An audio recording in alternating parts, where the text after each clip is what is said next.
Tofu!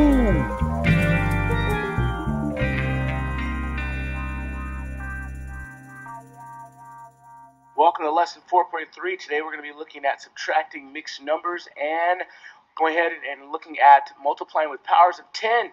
Alright, look at the bottom of the page to see what's happening for tomorrow in class. Woo! Let's get down to business. Let's start it off by subtracting 7 1/4 minus 3 2/3. You can see that there. The first thing that we need to do is get common denominators so that we can actually do subtracting. So I'm going to multiply this top fraction by 3. And that's 3. Let me undo that. And we'll do the bottom fraction by 4. Okay. And when we get the new fractions, you'll see that we're going to have 7 3/12.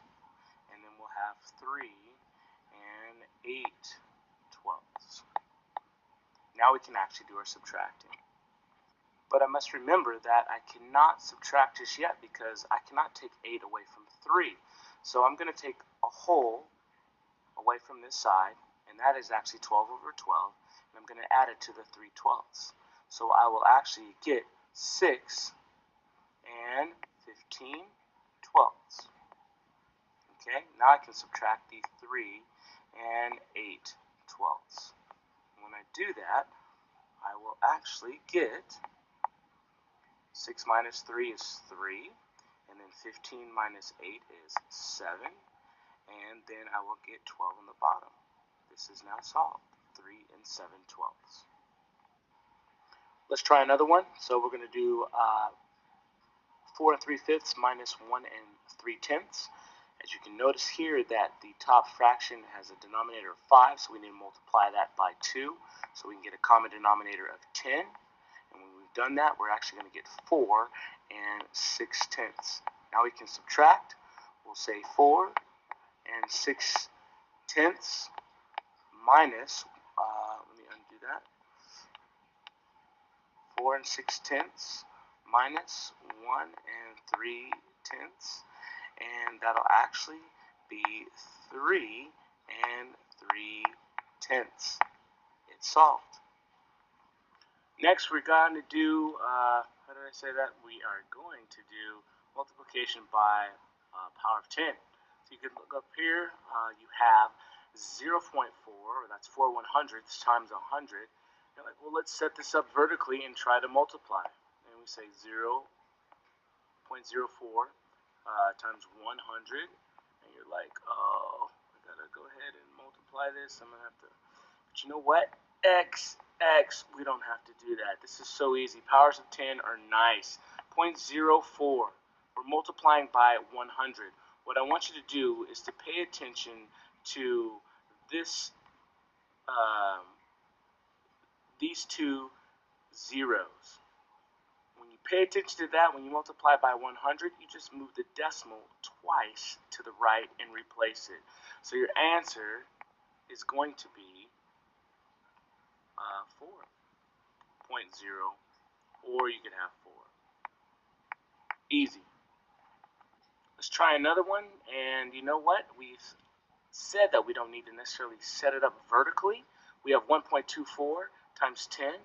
That's 1 24/100ths times 10, a whole number, and we know that we don't have to set it up this way. Since we're dividing by 10, let's just move the decimal place 1 because of this 0 here, and so 1.24 turns into, if we multiply by 10, it turns into 12.4.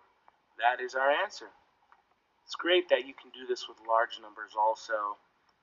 Multiplying by 1,000 is a big number, but it's easy when it's the power of 10.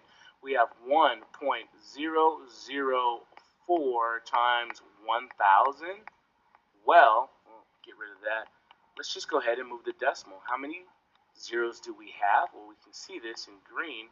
We do have 3 zeros, so let's move the decimal place 3 places, and our answer is going to be 1,004.